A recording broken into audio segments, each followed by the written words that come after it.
All right, perfect. Okay, so welcome to another episode of the Infinite Returns podcast.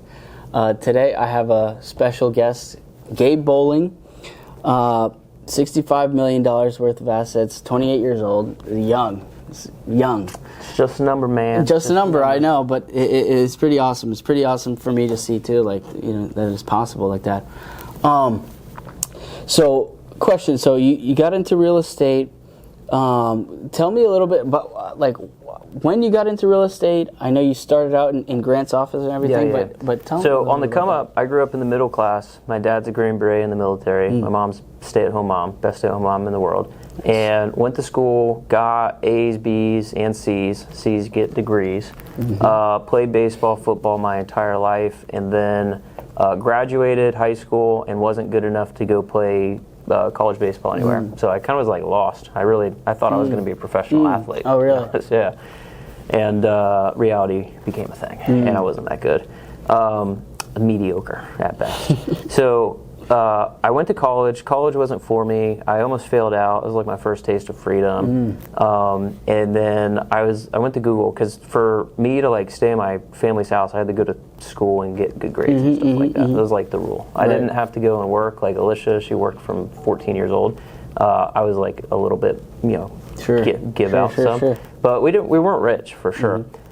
Just get by. And in order for me to like grow and have my own life, I had to go out and produce my own money. So that was like getting jobs and stuff, not fun stuff, right?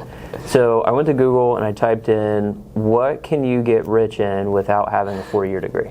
And it was either sales, insurance, automotive, all the boring stuff, or real estate. And so I was like, all right, my mom was a real estate agent for like 2 years, and I thought it was cool to go into her office. So I was like, you know what, screw it. I'm going to try real estate.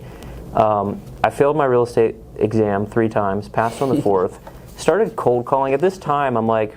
And this is just you, like... no, I was just about to go there. It's Alicia, too. So my life starts to change when I meet Alicia. If you look at my life on a graph, it was very stagnant, probably even going down a little bit. But then you can pinpoint October, November of 2017, when we met in the gym.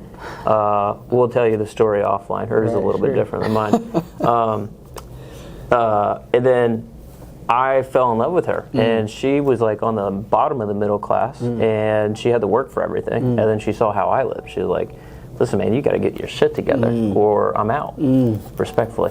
And I was like, you know what? I want a better life. We believe that we can create an incredible life together. We're like a power team right now. Obviously, she runs the company today. And so we kind of like admit to go onto this pathway together. And then that's when I enter, like, okay, I need to go find out what I'm going to do with my life. And I'm also going through reading and consuming a lot of books and like self-development stuff. So I find Grant Cardone, Ed Milet, Andy Frisella, all the big name people. And I'm trying to go through and like just absorb as much as possible. At the time, I was doing bodybuilding. That was like the first thing that I started doing on my own, and I got really good at it. I was super shredded, but still super broke though. I wanted to be rich. And but I learned a discipline, and so I took the discipline and took it from bodybuilding and applied it to real estate.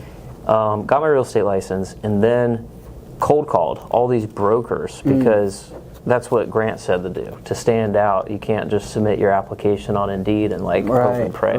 It's not the best strategy. So stand out. And so I called all these brokerages. Nobody wanted to take me. Surprise. 20 years old or 19, no experience, no job experience, like nothing. A lot of people are like, I don't really want to spend time with you.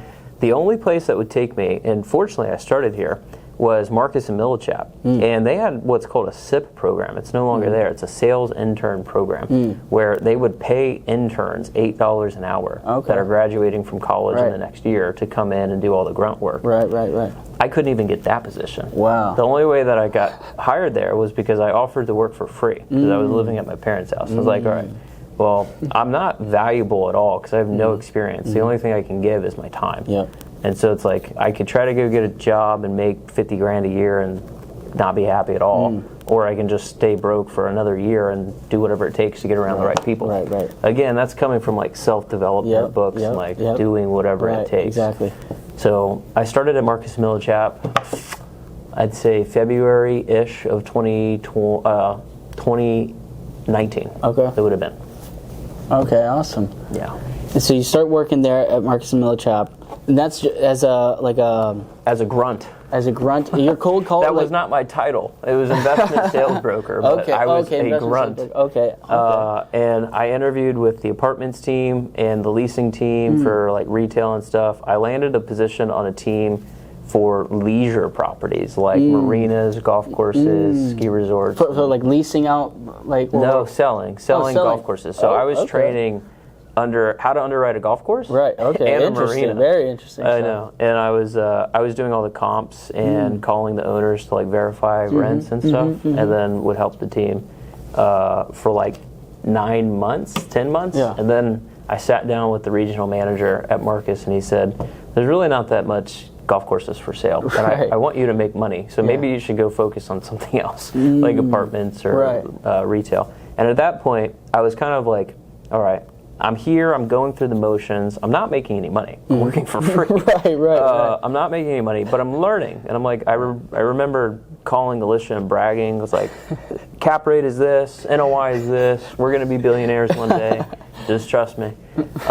She's still trusting me.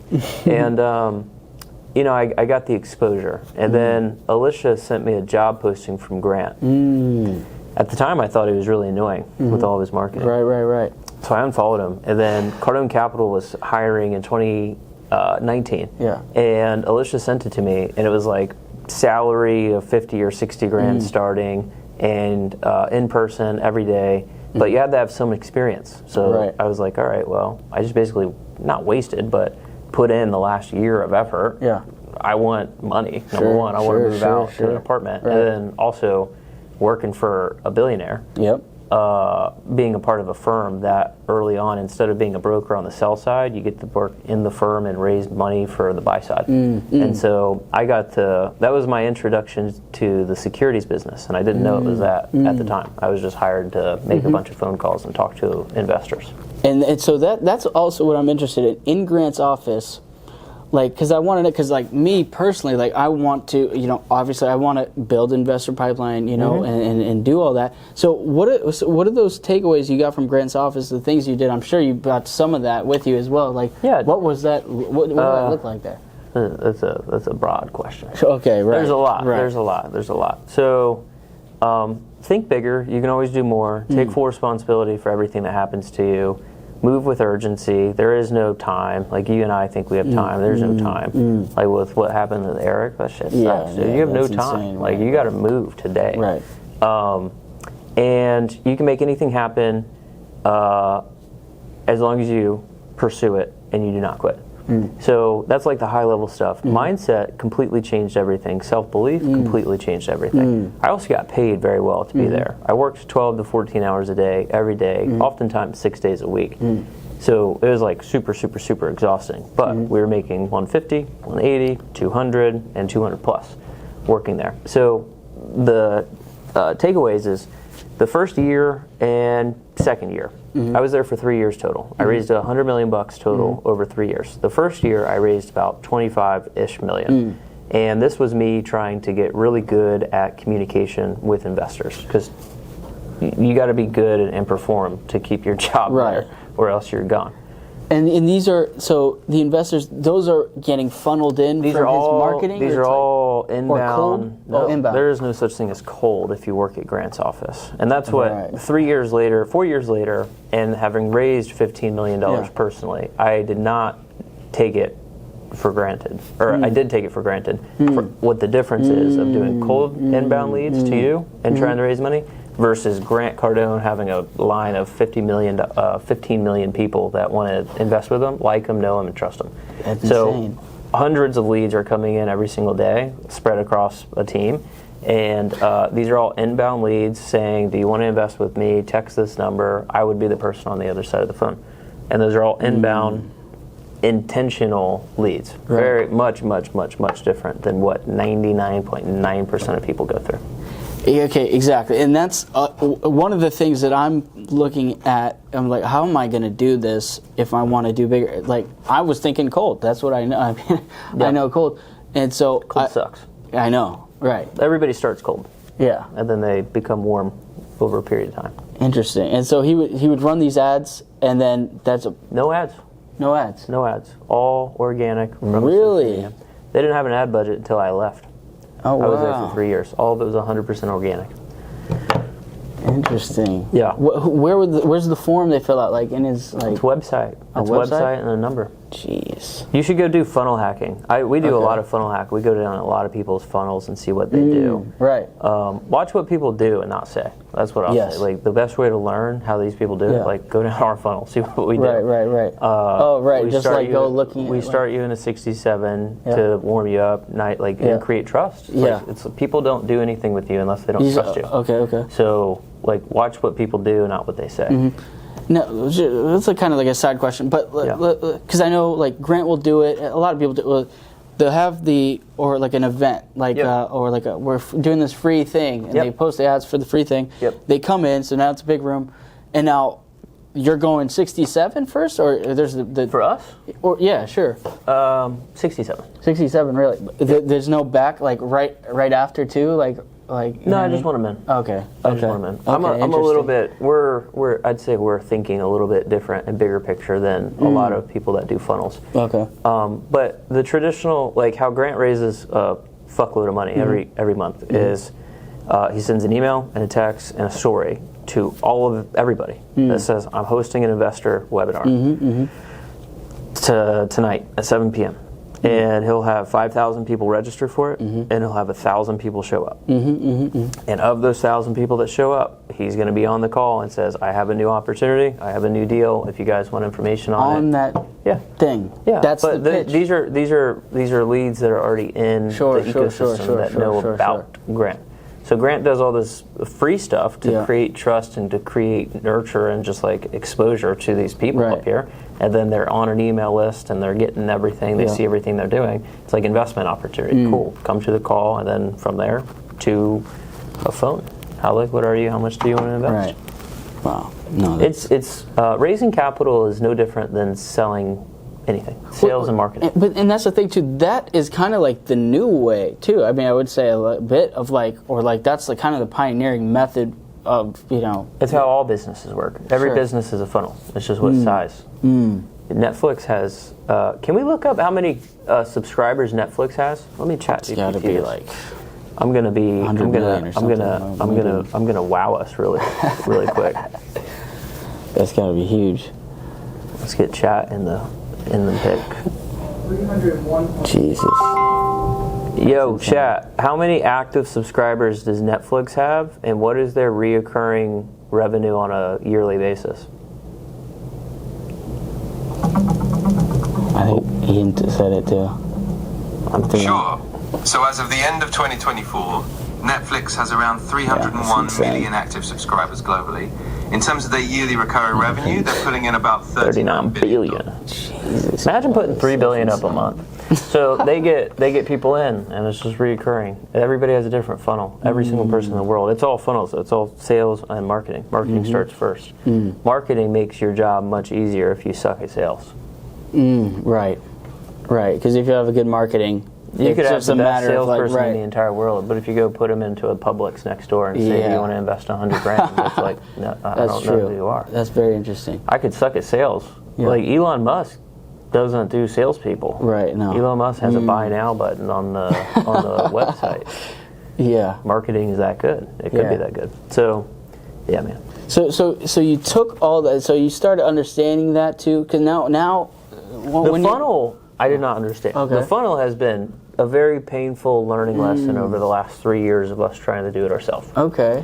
You don't learn operation. You don't know how to operate. They don't teach you how to do the exact same business that they have. They put you into the system, and you only know your extensions of your specific thing in the system. Okay. So I got good at sales. I hate the word sales because it's simply communication. I got great at communication with a certain type of individual, which was accredited investors that have money that are treated a little bit differently than people that are buying a $50 thing or a $100 thing. These are people who are investing hundreds of thousands of dollars. And so I developed confidence in my ability to raise capital, which correlated to my ability to do deals. Year 2 and year 3 is when I got the deal bug. I started asking the same questions, like, I'm getting paid really well to raise a lot of money. What would happen, like, as I started learning about the deal business, what would happen if I raised $10 million for my own deals and I got to keep all of this, and what was like the setup like that. And then Grant, he launched a real estate club in 2022, it must have been. Or late 21, early 22. And I was the one that was actually helping run it and doing the calls and going through deals and education. And a ton of people reached out to me to like help them. That's how we had like a tell that we could have a product that would fit the market. The real estate club was like... It was a $25,000 thing. Oh my Pay gosh. 25 grand, Wow. I'm in a club, I show up to your calls and I see the deals being pitched. Oh, interesting. I know, right? And now you can pay $67 and get the same thing, brother. Wow. Listen, it's fun. But he changed my life, so there's nothing I can say bad about it. So I got the deal bug, and I wanted to eventually go off and do my own deals. I think that's natural for anybody that sees the business. I was pretty tired or bored of having the same conversation with the same investor to get the same 100 to 200 grand. Right. It became very boring. So I broke off in 2022. Alicia and I made the decision to leave, saved up 100 grand, maybe a little bit more to like give us a runway. Right. I was going to do one-on-one consulting. I did one-on-one consulting to produce income with high net worth individuals that wanted to invest into deals and things like that? They were all rich people that wanted to do their own deals, and so they paid me 30 grand to be their acquisitions person instead of paying somebody 60 grand for full-time analyst. So they said, okay, I'll pay you 30. I know you just worked at Grants. I know you're somewhat smart. You can talk to brokers for me. So I worked for, I think it was 9 or 10 different people that paid me the money. So we did okay for the first year while we were like figuring out how to do deals and trying to get deals done. I ended up helping them close about 600 to 700 units before the market froze with their own money. It was only their own money. This at this point you left Grants? I left and I became a consultant. Okay, and that was like the work. It was great for the money, but it was not fun at all. But that's big too. Yeah, but it was important for me to go through and like do deals, because at the time I was just doing investor relations, which is not doing deals. You raise money, which is it's a dangerous skill set if you don't know how to actually operate. So for this consulting, were you working or at least helping them with like getting the debt arranged? I would and, like, literally things like that? find deals and say, this looks good, let me know if you're interested. If so, then I'm going to talk to the broker, I'm going to talk to a debt broker, I'm going to put everything doing together. the whole deal process. It was I got paid 30 grand a year to practice how to do deals, but with other people's money. Times 10. So we did, and then I ended up doing my first deal, Daytona Palms. It was a 55 unit building. We bought for $8.2 million. That was my very first deal. I had a partner named Ken, shout out to Ken, who had a fund and the experience and the liquidity, all the barriers that you have to go through in order to get into a larger multi. I went through and I borrowed his experience. That's how we got the loan. That's how we were able to raise $4 million total. I raised $1 million. So I went out, I have a syndication for it, Bowling Equity Fund 1, and the total equity for the entire deal was $4 million. His fund invested $3 million. Bowling Equity Fund 1 invested $1 million. We did a joint venture between Ken and Gabe. Right. So it was my process to go through and get my own PPM. I paid the attorney. I set the investor portal up. Like everything's separate. That was the easiest way to do it. So that was the first deal, and then I was like, holy shit! I just raised $1 million for an $8 million deal. That's pretty cool. And after we closed 700 units with other clients and my time working at Grant's office kind of validating that people would pay money to get properly educated. And we have actually done a deal ourselves now. That was really important for me. I don't want to like sell shit and stuff that we're not doing. So we did the first deal, and then we launched the deal room in late 2022, early 23. And that was a pure I don't want to do consulting anymore. So we went from charging $25,000 to $30,000 a year to charging at the very beginning $2,500 for the deal room, and now we're up to 67 to start. Sure. That's all I'll say. And then to work with us one-on-one. You might have to pay a little bit more. Sure. But it started as a way to keep income coming in. However, the bigger picture was more, I want to scale the ability to do deals. And so instead of having 10 consulting clients, let's try to go get 100 people that could go out and look for deals. If we train them right, let's go look for deals, and then you bring them to me, and then I'll fund them with my equity from the investors. That's what it started as. It still is that, but instead of being more centered around me, it's centered around everybody in the inner circle. So that's why it's casting our net super wide. They bring deals to the inner circle. Yeah, I like that a lot, because it's like you're kind of almost like getting two in one. Like they're coming into the deal room, and they may be your own investors for other deals too. 100% so of the equity. I've raised almost. I think the actual number is 12. I round up to 15 because I know for sure separately outside of the deal room, like $300,000 went the year deal. We've raised multiple millions of dollars from investors for other people's deals that I have no carried interest in at all. It's like, they don't know how valuable that is. It's insane. All of the equity comes from members on the inside of our community, and the reason that is because they like, know, and trust who we are. Plus, they're getting their education from us, so they're like, I agree that this is a good deal. I got educated from this guy. That's very interesting. Now, like, what I'm curious about too, now, like going back to like the debt, like getting qualifying for debt, like let's say for the first deal, right, there was the fund involved in this and that. What did the bank actually require? So it was an $8.2 million transaction. We have a $5 million loan on the building. $5 million loan requires one from the deal level. 95% of the decision of the lender is based on the deal. The last 5% of the lender's decision is based on the sponsor. I thought it would be more heavily. No, well, they're not going to. 95% of their terms come from the deal's performance. That makes sense. So interest rate, leverage, prepay, all of this stuff. In order to get the loan, you have to have the sponsor. You gotta get that. You have to have the sponsor qualifications met. If they're not met, you're not going to get the loan. So, you can take it 50-50, 95. From the lender's perspective, 95-5. So, one, the deal. Did it cover our DSCR that they required? They're 130, the purchase price that we paid to the NOI that we bought, this much loan at this interest rate. We locked in 3.87% fixed interest on Wow, that's huge. It's back in 2022. So, we covered... right before they... right before it. We covered 1.3. So it's like, okay, the debt service coverage ratio is met. Their underwriting, they looked at it, cool, we're good over here on this 95. Let's take a peek at this 5. You're a 24-year-old, you have no net worth, no nothing, no experience. That's cool that you worked, like they said, that's cute that you worked for Grant Cardone. They literally don't give a fuck about it. And so I'm like, all right, I can't do this, so I have to bring it to a guy like Ken who has liquidity. It's 10% of the loan amount or 12 months, 6 to 12 months of reserve. 10%. See, I thought it was like the whole thing. No. Okay. 10%. Well, liquidity, 10%. Liquidity. Liquidity. I see. So $5 million loan, $500,000 of liquidity in post-closing. So after the money's been invested, post-closing, which Ken had. I think we had 100. So it was like. It's 20% of the total liquidity. And I thought I had money.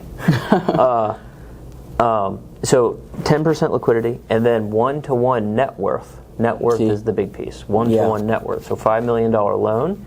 I had $100,000 cash. So all the assets we owned. So there's a delta between 4.9. Right. Where is that made up in? Ken. So I borrowed Ken's net worth, liquidity, and track record. The biggest thing, it's easy to find a rich guy, net worth and liquidity. The hardest thing is experience. So in the lender's eye, if you're doing Fannie, Freddie, you have to have 2 or 3 deals. I think it's 3, but if you have 2, you can get approved. 3 deals bought within the last 2 years that are performing. That you can show that are in a relatively... specific size limit? And things it's got to be similar size. So if you go from a 28 to a 242, no, they're going to bring somebody else in. Because the operations at a 28 versus 240 is completely different. Makes sense. So they want to see experience, or if you own fewer acquisitions in the last 3 years, but they extend the time, it's like 5 years. It could be 2 deals over 5 years or 3 years within the last 3. So that was the biggest, like that's the hardest thing. And I didn't get that until our last deal. Like I am officially good to go for Fannie Freddie. For the first couple deals, like you, if it's not seller finance, you're going to have to bring a sponsor in that has this experience that wants to do a partnership. That's exactly the point where I'm like, okay, sponsor, or is it like an investor? He can hit this net worth thing, and we do that. So you have 2 deals. You have 8, and then you have the you don't have the duplex anymore. So you have 8, and then you have 28. 28, yeah. So you could go out and do a 36 unit deal that's $4 million, and you'd probably have to get it approved ahead of time. But because you have 2, like let's say it's in Tampa, Orlando, Lakeland, somewhere close, you're managing it. You have vertical integration. They would look at you and be like, okay, cool, he's got this too. He's experienced, and then you still need to solve for net worth and liquidity.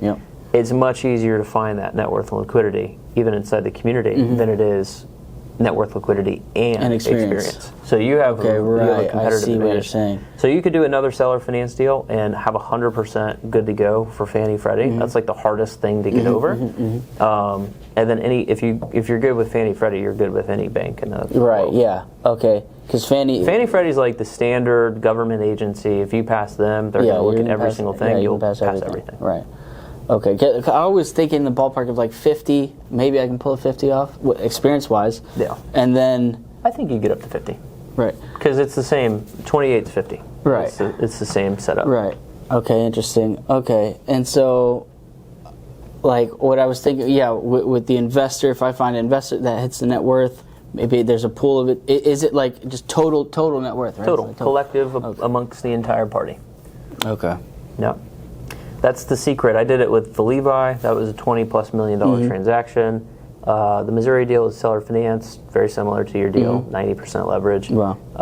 And then the villas at Stone Ridge, I had to bring in, I was the person operating it. It's our deal, but I had to bring in somebody because at that point I was only like a passenger partner, a junior partner, and Ken was the senior partner. Sure. So it was my deal, but I had to bring somebody in with more experience to sign on it. So I got Ian to come in, sign on it with me, structured the deal, paid him up front a little bit with it. And I had to do that again with the last deal that we closed. So we operate those last 2 deals. But every deal since then has always had to have, with Fannie Freddie debt, has always had to have some sort of sponsor on it. I see. Now we're to the point where we're experienced enough where we can go out and sign on debt, which unlocks a lot of opportunities. Right. And then it's net worth and liquidity. So we build our personal net worth and liquidity up. However, if we're trying to do a $10 million deal and it's a $7 million loan, if I have 3 and Noah has 4, then that's cool. So, Okay, so I see. So I'm capped on experience, like on unless I bring in a co-GP, obviously, right? If I wanted to do a bigger one, right? Yeah, if you wanted to do 100, you call me. Okay, and then the last piece would be like the management team they need in place, right? And this is Fannie or local banks need that too, or it's kind of different? Every lender, they should. Fannie Freddie for sure, yes. Most lenders will require an executed property management agreement with whoever's managing it, whether it's internal, your company, or third party. They want to look at the management agreement to make sure that the management agreement is within their set of rules. And what do you usually do they expect from the management team, like, or at least on that agreement? Percentage of management fee so that they can underwrite it. And then personnel schedule on a larger deal. Personnel schedule so that they can see how much the payroll is going to be. I see. Okay. Who's on staff? What do they make? If it's a per hour. super skimpy payroll, they'll probably question that. You think? If it's a big deal, fuck yeah. Oh, it's a big deal. So the way that a deal works is you find it, you underwrite it. That's your budget. Yeah. Budget, underwriting, whatever. Budget.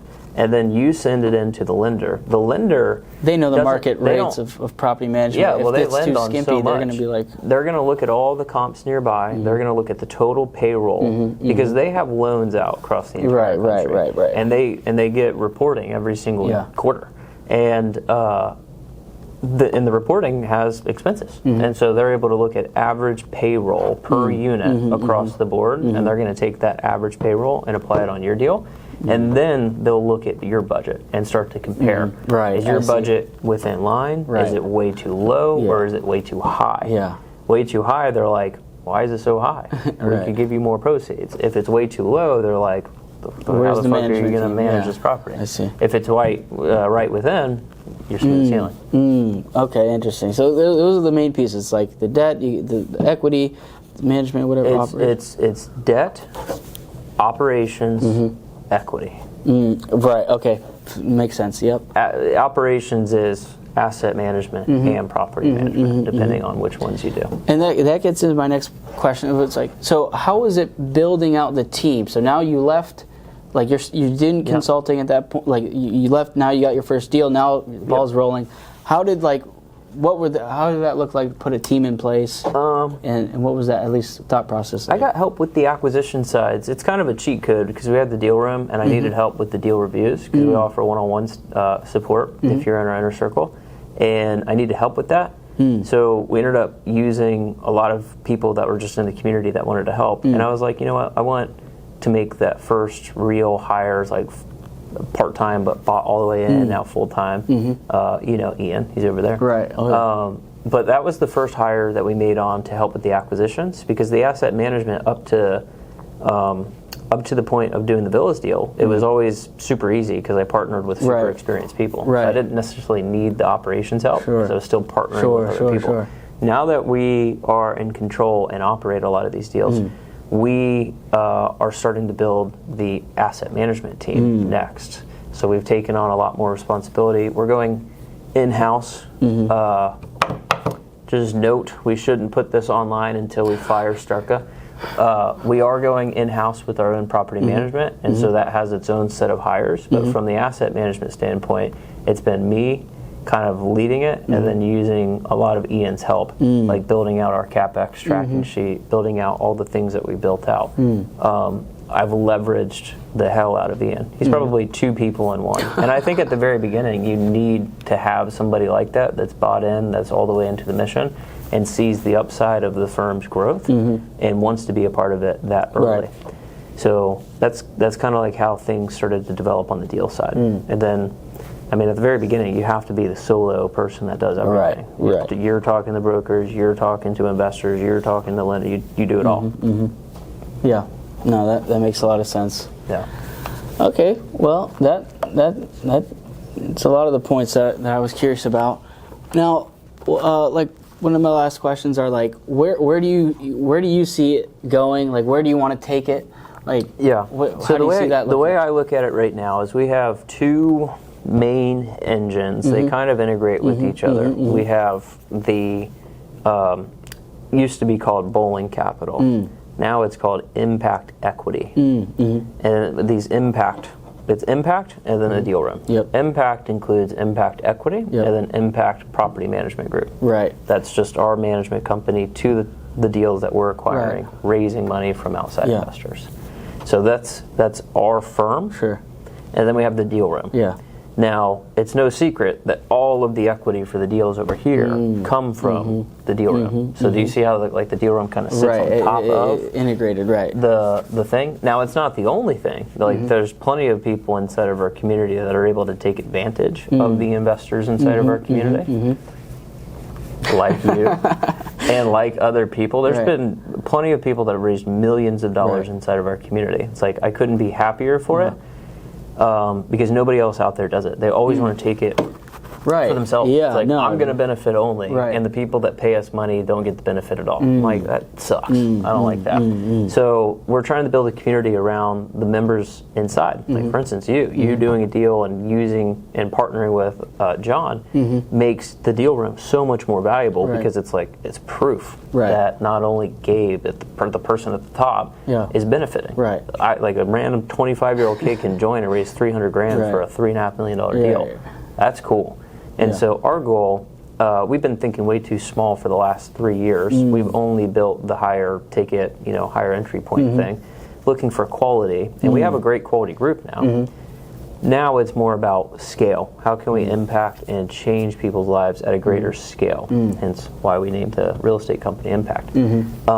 So we introduced our new base membership, $67, and doing a bunch of new free stuff. Our goal is to get the base membership to 10,000 members within the next 12 to 24 months. And I know like that's the only metric that I care about. If we have 10,000 members, the likelihood of two things: the inner circle members being able to do more deals, raise more capital, get access to more deal flow, goes up greatly, and so the value of that becomes greater. And then also other firms and syndicators that want to sponsor or raise money from investors. It's 50 investors is great, but 5,000 investors is much greater. So they'll pay advertising fees. And then we also have impact, and it's like, okay, we're going to make it about other people in the community, but people will always kind of know that Alicia and I founded it, and that we run our deals, and any deal that we do is probably going to get funded from priority. The investors there. Sure. But again, we want everybody in the pie to win. If we're a great beneficiary of it as well, that's go create your own big community.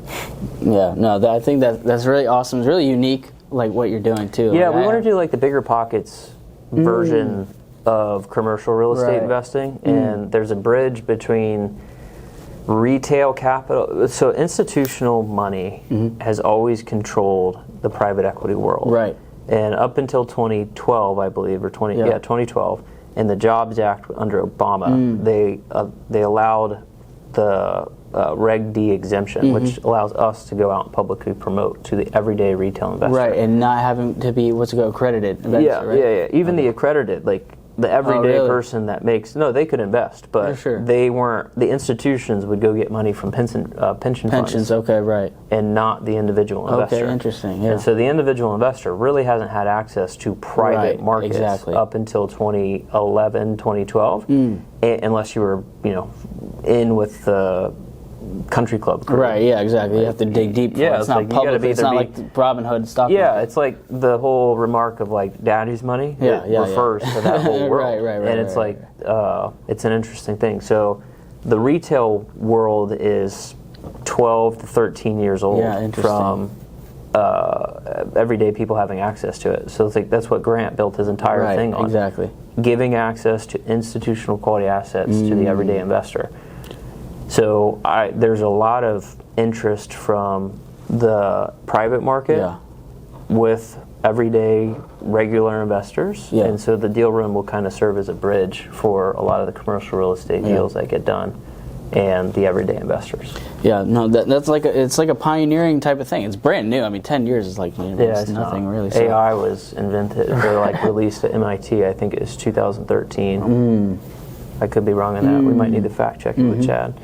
But it's like 2013. It's been 10 years. And ChatGPT just hit last year. Jeez. No, I think it's amazing what you're doing. You built something amazing. Absolutely. Thank you for being a part of it. Of course, I appreciate you a lot, man. I would not have been able to do it. Would you say that? It's kind of a weird question, but again, our focus isn't at the beginning. It was always money. Whenever you do anything new, it's like I want to make money. Sure. And then as you grow and you see the actual impact of people, it starts to move off of the money thing and more towards like impact and changing people's lives. Would you say that we have changed your life in any shape, form, or way by being a part of our community? Oh, absolutely. Like huge. Like it's like insane. See, that's what gets me excited. If we can do that times 10,000 people, the impact is going to be so much greater than whatever I could do as an individual. Right. No, that's amazing. Good. Well, I appreciate you letting me come here and do this with you. So. Where can they find you on best spot is at Multifamily on Instagram, or just type in Gabe Bowling or at Multifamily on YouTube, and you should be able to find us. But most active in like posting on my stories on Instagram. You can shoot me a DM. You should probably join our community, come to our calls. And then YouTube is where we put a lot of time, energy, and effort for long form content education. Okay, perfect. Yeah, make sure to check him out, follow him. Check it out. It's amazing. Cool, man. Thanks for being here, Lucas. Absolutely. Peace.